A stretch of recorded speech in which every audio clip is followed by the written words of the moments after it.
Perludem, selamat datang di podcast Perlu Demokrasi yang membahas seputar demokrasi, politik, dan tentunya juga pemilu. Kali ini kami kedatangan tamu yang super sekali. Kali ini ada Mas Nur Ramadan dan juga ada Haikal. Kali ini kita akan membahas soal apa kalau? Kita bahas, emang kemarin ada yang bilang soal Mas Nur, apa tuh? katanya RUU pemilu itu nggak boleh buru-buru. Emang gitu ya? Bener nggak sih? Tanya dulu dong kabar Mas Nur sehat. Iya. Baik Langsung. langsung ya. Baik alhamdulillah. Alhamdulillah. Baik melihat demokrasi kita hari ini. Tentu tidak. Oke. Itu tadi pertanyaan pertama. Emang harus nggak boleh buru-buru ya? Justru harus buru-buru Kenapa tuh? pembahasannya supaya kita semua bisa tahu sebenarnya apa sih yang mau diatur di RUU Pemilu itu. Iya. Kalau nggak buru-buru, nanti yang kita dapat pembahasannya kilat. Terus kemudian ruang partisipasi masyarakatnya jadi nggak ada. Semuanya serba tertutup. Deadline sudah semakin mendekat. Akhirnya kita nggak bisa dapat peraturan yang benar-benar mengatur secara maksimal dan optimal gitu. Ini bentar nih, ada yang menarik nih. Nggak boleh buru-buru, karena kayak takut nanti pembahasannya kilat. Bukannya kilat tuh juga buru-buru ya? Buru-buru di sini adalah buru-buru untuk memulai pembahasan. Oke. Jadi, poinnya di situ ya. Itu yang harus segera dilakukan oleh DPR.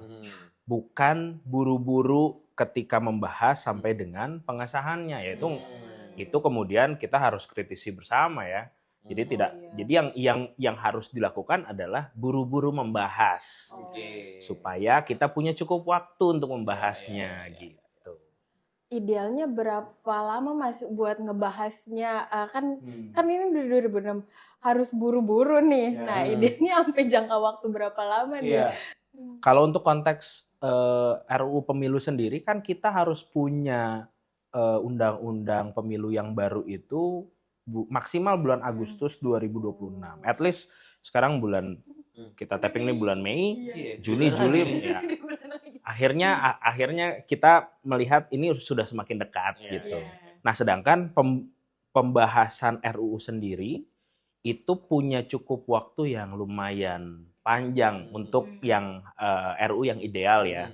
Walaupun kita kenal juga fast track dan lain sebagainya, tapi untuk memastikan ruang partisipasinya terbuka dan lain-lain, DPR harus punya cukup waktu sebenarnya untuk membahas. Nah, ini berkaitan sama karena di Haura jangka waktu ya. Sebenarnya tahapan pembahasan RUU itu tuh kalau dilihat dari bagian-bagiannya tuh apa aja sih? Iya. Jadi untuk pembahasan suatu RUU, pertama tentu kita nggak langsung masuk ke pembahasan, tapi kita merencanakan dulu ada RUU yang akan ditargetkan untuk dihasilkan oleh DPR gitu ya, melalui instrumen prolegnas. Lalu setelah disetujui oleh prolegnas, kita masuk ke penyusunan. Jadi disusun dulu rancangan undang-undangnya, terus melengkapi naskah akademik dan lain sebagainya. Nah, baru setelah itu masuk ke mekanisme pembahasan. Nah, di pembahasan inilah yang waktunya cukup lumayan harus panjang dan maksimal supaya semuanya diajak bicara untuk membahas RUU ini. Nah, baru nanti setelah sepakat di pembahasan, baru nanti ada tahap-tahap berikutnya sampai dengan ke pengundangan. Oke. Ya, berarti kan kalau kayak gitu kan sebenarnya tahapan ini bisa bisa dibuat dan direncanakan gitu ya sebenarnya. Karena ada sejumlah tahapan yang dia secara terpisah dan kemudian itu saling menentukan untuk tahapan berikutnya. Nah, kalau dalam konteks saat ini rancangan revisi undang-undang pemilu ini kan udah kalau saya nggak salah masuk prolegnas itu kan sejak awal tahun 2025 ya. Prolegnas prioritas loh. Karena ada prolegnas jangka panjang, ada jangka pendek gitu kan. Yang dia prolegnas prioritas. Berarti kan udah panjang banget nih. Apakah itu artinya memang kalau kondisinya sekarang itu udah masuk fase mana? Ya, sekarang belum ada keputusan dari paripurna akan dibahas oleh siapa. Jadi kalau di RUU itu nanti ketika akan dimulai pembahasan, paripurna itu akan memberikan tugas. RUU ini akan dibahas oleh siapa. Nah, itu yang akan menentukan siapa nanti alat kelengkapan dewan yang membahas RUU ini. Nah, kalau kita lihat konteks RUU sekarang, rasanya belum ada penunjukan apapun dari paripurna gitu ya. Berarti masih tahapan paling awal. Iya, kita baru lihat di prolegnas aja. Kita udah lihat dokumen prolegnas nih, RUU Pemilu ini sudah masuk ya setidak-tidaknya 2 tahun lah. Prolegnas Prioritas 2025 dan Prolegnas Prioritas 2026. 2026, ya. Yang kalau kita lihat prosesnya ini nggak maju-maju, masih sebatas prolegnas saja.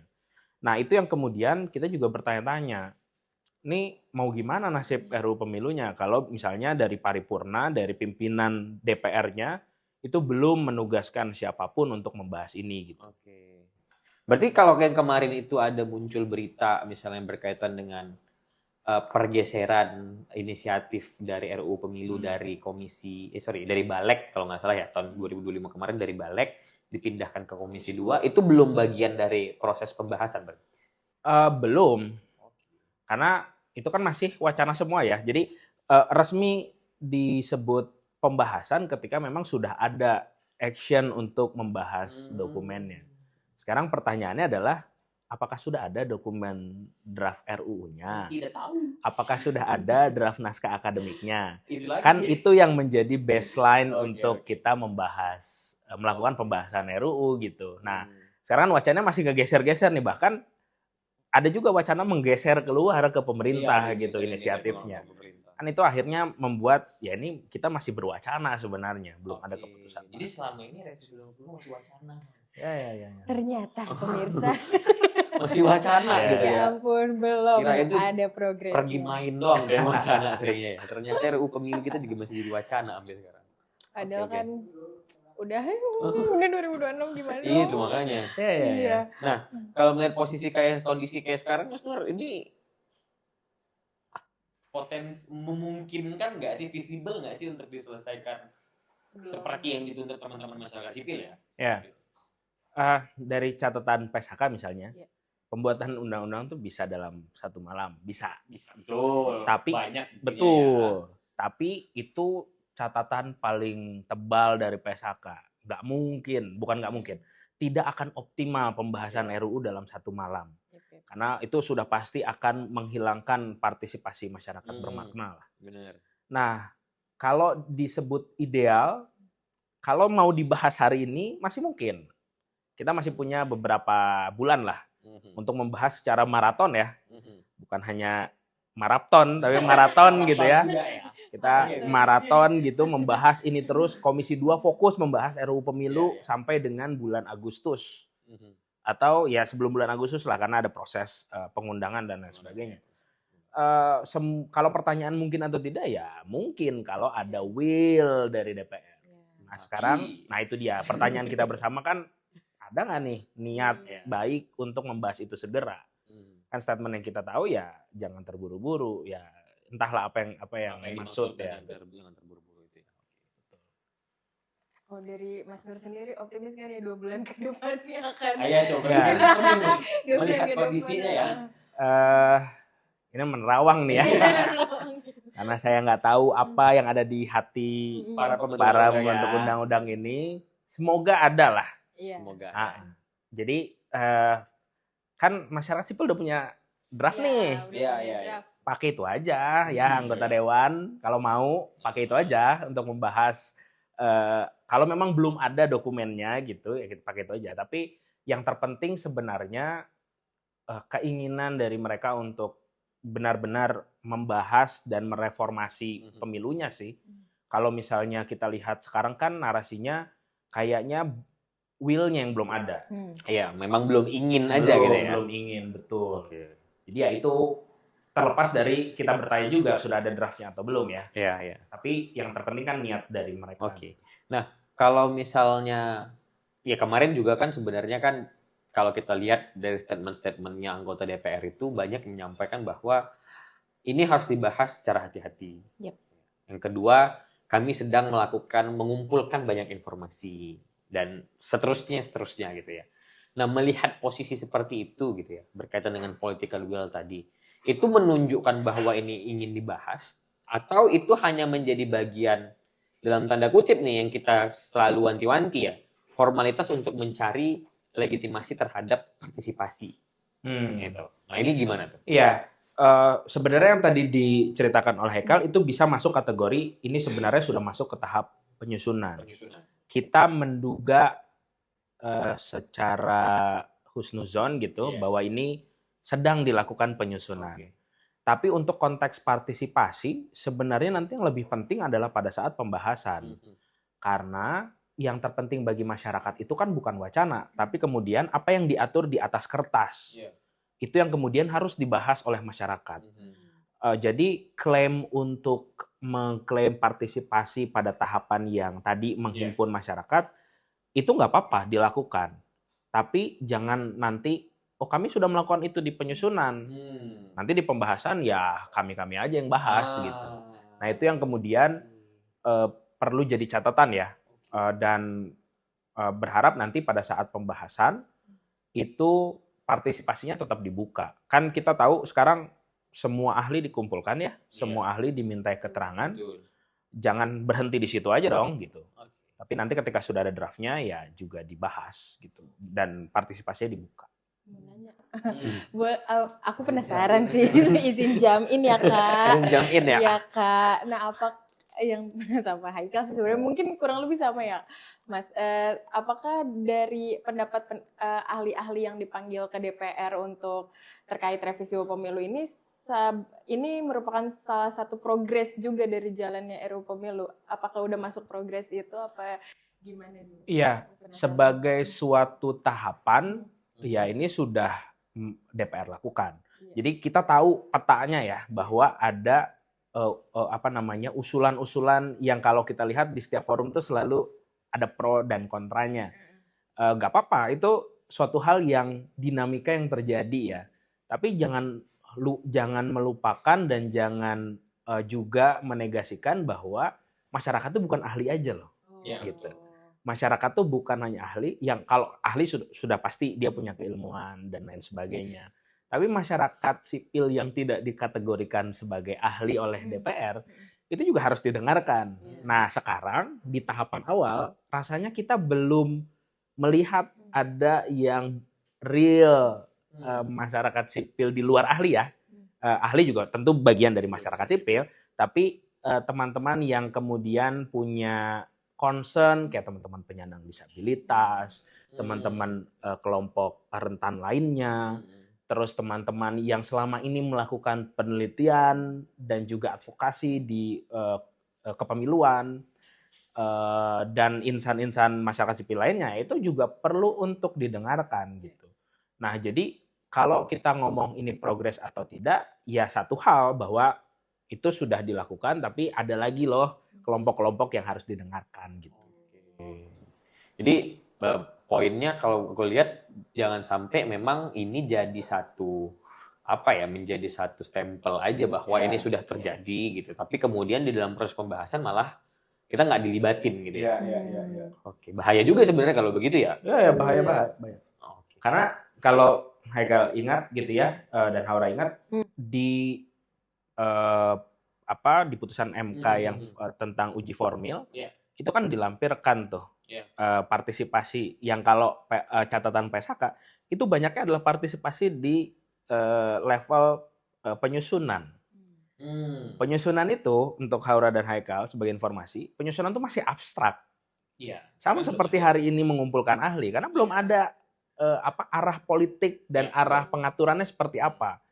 Nah, jangan sampai ketika sudah dituliskan di dalam kertas ada arah pengaturannya, itu justru tidak terbahas dengan masyarakat gitu. Nah, itu yang kemudian justru itu yang paling penting karena kita akan men-challenge rancangan itu kan. Artinya kan di dalam pembahasan partisipasi bermakna ya. Karena ada kata bermakna di sana, berarti kan bukan hanya dalam proses kemudian diminta masukannya seperti apa, tetapi ketika sudah ada opsi-opsi, disitulah sebenarnya peran masyarakat itu penting untuk menilai juga kan. Betul. Opsi-opsi politik mana yang kemudian. Karena masyarakat bukan hanya diinformasikan dan ditampung aspirasinya, tapi juga harus dijawab. Challenge-nya seperti apa. Ketika misalnya saya protes dengan salah satu pasal di rancangan undang-undang itu, seharusnya kalau mau betul-betul bermakna, DPR tuh menjawab kenapa usulan saya tidak diterima untuk pasal itu. Nah itu sudah level yang kita harapkan, bermakna yang kita harapkan. Nah tapi sekarang kan masih formalistik ya.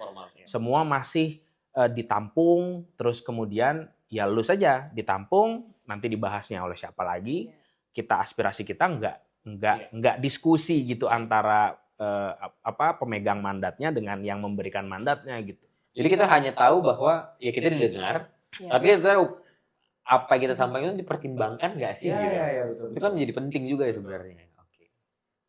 Nah terus kalau misalnya Mas Nur, kan ini kan ada statement-statement juga yang mulai muncul itu adalah ini tidak akan diselesaikan atau target menyelesaikannya itu di sekitar awal tahun atau pertengahan tahun 2027 ya. Nah, dengan kondisi seperti itu tuh apa sih dampaknya sebenarnya? Ya, kalau kita lihat kalender pemilu kita untuk menuju 2029, itu ada satu tahapan yang akan terlewat, yaitu adalah seleksi penyelenggara. Jadi kalau nanti undang-undang itu diundangkan di awal tahun atau di pertengahan tahun 2027, sudah pasti seleksinya masih menggunakan undang-undang yang lama. Dampaknya apa? Kita sudah punya nih catatan-catatan kritis tentang undang-undang yang lama untuk proses seleksi penyelenggara. Kalau misalnya tidak diubah, berarti kita masih mengamini catatan kritis ini. Jadi kita belum bisa tuh membayangkan kalau misalnya seleksi menggunakan undang-undang yang lama, kita bisa mendapatkan penyelenggara yang berintegritas. Nah, jadi itu yang kita gadaikan tuh. Kalau misalnya undang-undang pemilu ini yang baru, itu baru akan selesai di awal atau di pertengahan tahun 2027. Padahal tahapan seleksi ini adalah pintu gerbang untuk melihat pemilu kita berintegritas apa enggak sih. Gitu. Kalau misalnya ini kita lewat, berarti kita sudah melewatkan titik krusial untuk tahapan pemilu kita di 2029. Ya artinya kalau seandainya pun gitu ya, kita bilang lah nanti undang-undangnya selesai di bulan April misalnya seperti itu sudah bisa dipastikan bahwa seleksi tidak akan menggunakan undang-undang yang baru dan kalau dalam konteks kesiapan penyelenggara itu bakal terganggu nggak sih? Bahwa mereka harus memahami undang-undang yang baru gitu ya. Jadi kalau untuk undang-undang baru itu sudah harus dipastikan ada masa transisinya. Jadi undang-undang itu berlaku sejak diundangkan. Nah ini daya laku nih ya. Daya laku dari sebuah undang-undang yang baru dan daya ikatnya. Nah, tapi penyelenggara juga perlu diberikan waktu untuk mempelajari. Jangan sampai penyelenggaranya sudah ditetapkan, sehari setelahnya itu ada undang-undang baru. Padahal dia seleksi, dia belajar, itu dia memahami selama ini itu pakai instrumen hukum yang lama. Undang-Undang 7 2017. Jadi nggak sinkron. Nah, kalau mau dari sekarang nih kita bahas, kita bahas dan juga kita sahkan sebelum seleksi supaya semuanya juga mempelajari dari awal. Tidak hanya penyelenggara pastinya, tapi partai politik, peserta pemilu ya. Lalu ada calon-calon, pemilih juga harus tahu gitu. Jadi sebelum tahapan mulai yang nanti pendaftaran dan segala macam, dari seleksi kita sudah pastikan bahwa semua instrumennya sudah baru dan sudah dipelajari bersama gitu. Oke. Jadi itu ada alasan kenapa kita mendorong bahwa kita ingin menyegerakan gitu ya. Walaupun kalau misalnya tidak menggunakan kata buru-buru tapi menyegerakan pembahasannya dimulai gitu. Oke. Ya. Nah, terus kalau misalnya sebenarnya saya jadi teringat dengan seleksi tahun 2017 sih sebenarnya. Seleksi tahun 2017 kan hampir mirip ya, bahwa undang-undangnya itu sah ketika kemudian hasil seleksi setelah seleksi ya. Setelah ada penyelenggara pemilu yang diseleksi berdasarkan undang-undang yang lama sebelumnya. Dan kalau kita lihat sekarang ini kan memang hasil seleksi yang menggunakan Undang-Undang 7 2017 itu ya ada ini yang sekarang ini ya. Penyelenggara yang sekarang 2022 kan sampai dengan 2027. Nah, artinya kalau seandainya kemudian ini akan terus tetap digunakan, akan terulang dong. Apa yang menjadi keresahan misalnya di tahun 2019 misalnya, bahwa ada kebingungan terkait dengan sistem yang berubah misalnya gitu. Ada kebingungan terkait dengan persiapan teknis yang dipahami oleh penyelenggara pada saat itu karena dia dilantik dan juga seleksi berdasarkan undang-undang yang lama dan terjadi perubahan terkait dengan penyelenggaraan pemilu, termasuk juga untuk mempersiapkan misalnya aturan-aturan turunannya. Apakah itu akan terulang juga? Iya pasti. Jadi kita ingat di 2017, kalau tidak salah sangat-sangat dekat dengan tahapan pendaftaran dan lain sebagainya, Undang-Undang 7 2017 keluar, diundangkan. Yang nggak ada kesempatan untuk buat peraturan turunan. Nah, itu yang kemudian saya berpikir semuanya harus ditarik di awal. Jadi ketika undang-undang baru ini lahir sebelum seleksi, nanti penyelenggara yang baru tuh punya waktu untuk menyiapkan peraturan teknisnya. Nah, supaya semuanya bisa maksimal persiapannya. Kalau kita berkaca sama 2017 yang lalu, ya akhirnya kita jatuh ke lubang yang sama. Semuanya tidak disiapkan secara maksimal. Walaupun ada upaya, tapi kemudian kalau kita bisa tarik itu sebelum penyelenggaraan, rasa-rasanya semuanya akan maksimal. Jadi tidak akan terjadi lagi tuh peraturan KPU lahir mendekati tahapan, atau bahkan ada peraturan teknis Bawaslu lahir justru 1 hari setelah tahapan dimulai. Kan jadi ironi gitu ya, bahwa kita seharusnya punya aturan internal dan aturan teknis itu untuk mempersiapkan tahapan yang akan datang. Nah, itu yang kemudian kemarin terjadinya justru saling menunggu lah ya. Selain ada mekanisme konsultasi, jadwal DPR yang tidak ketemu, tapi kemudian tahapan ini juga yang harus kita perbaiki ke depan.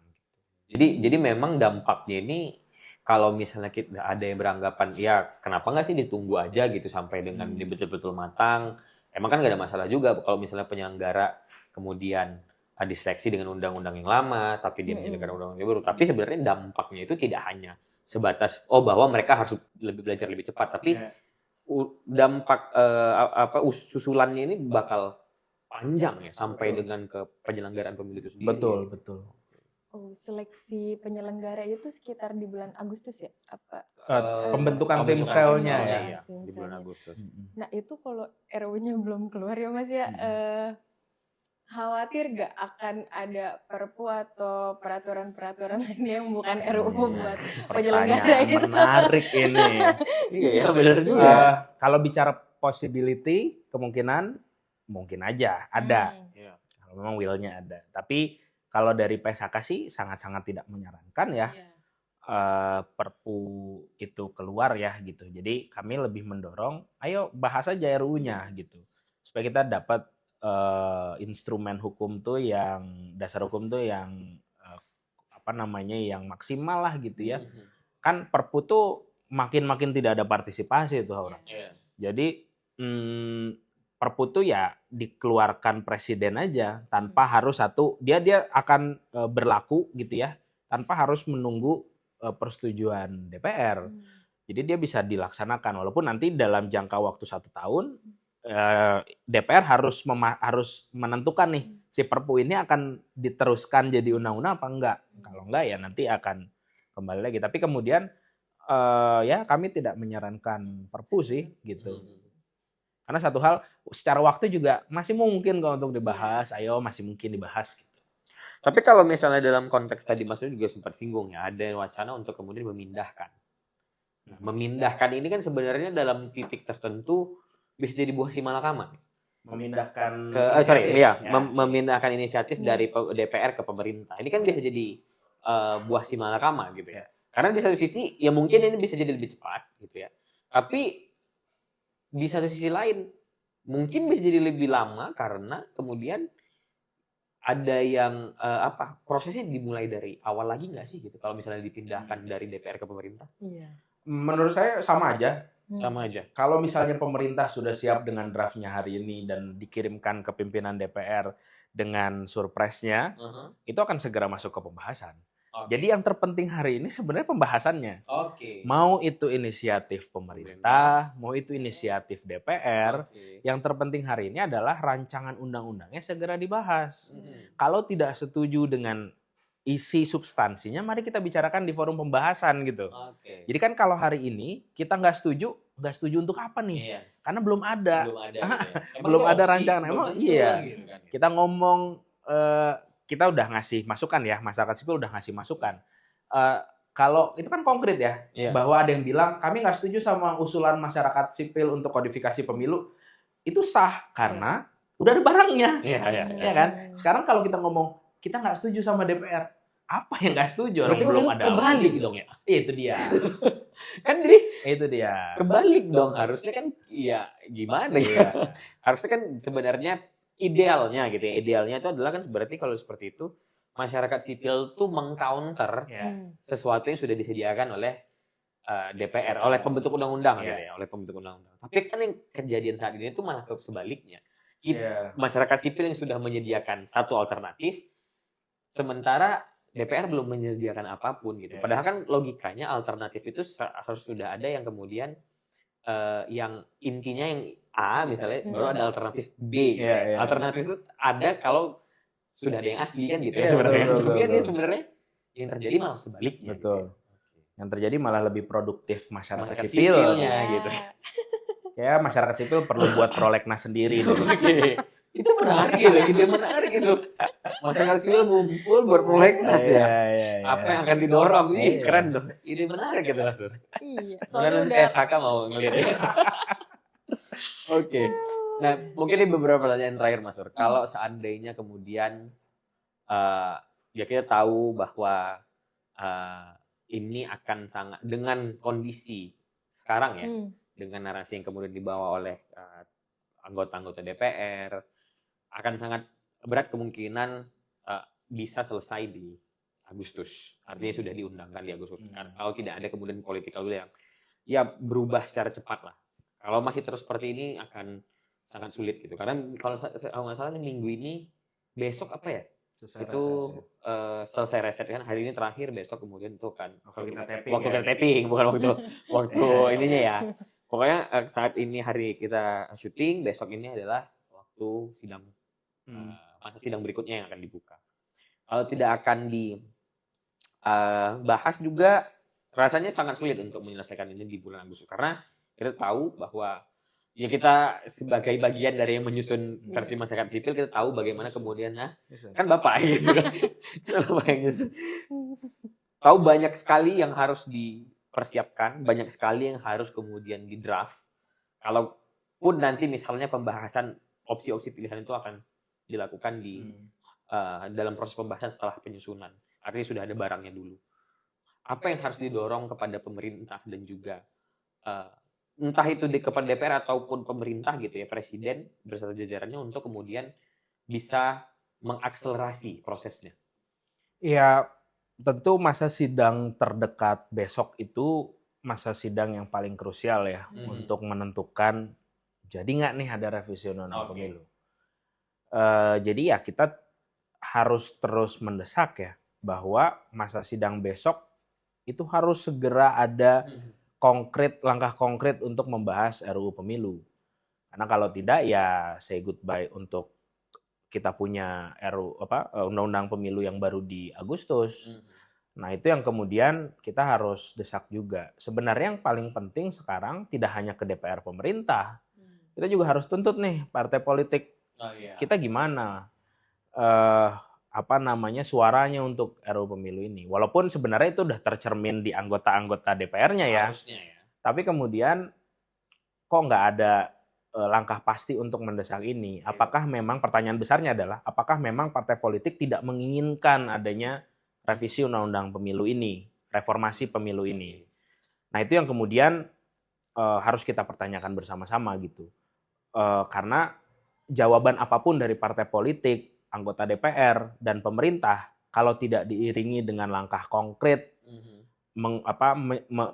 mengakselerasi mengakselerasi pembahasan ini ya kemudian jadi nonsens semuanya. Nah, itu yang kemudian dalam beberapa hari ke depan itu yang menjadi titik krusial yang harus kita dorong sih. Gitu. Jadi memang ya terus menyuarakan adalah salah satu jalan yang paling harus dilakukan ya. Orang ada lagi pertanyaan? Oke. Cukup. Emang ini diskusi begini tuh apa ya? Jadi kayak kita di luar pembentuk undang-undang itu terus menyuarakan, kita terus mendiskusikan. Tapi kok kelihatannya yang harusnya lebih sering untuk membahas ini tuh jadi kayak nggak ada semangatnya gitu. Nah, ini memang kondisi yang kemudian ya kita harus dorong dan harus ubah sih sebenarnya, karena kalau nggak didorong untuk berubah bakal gini terus kan bahaya juga. Iya, kan kita udah punya catatan di Iya. pemilu 2019, 2024 dengan undang-undang yang Iya. sama gitu ya. Kayaknya kalau dikumpulin catatan evaluasinya lumayan tebel deh. Iya.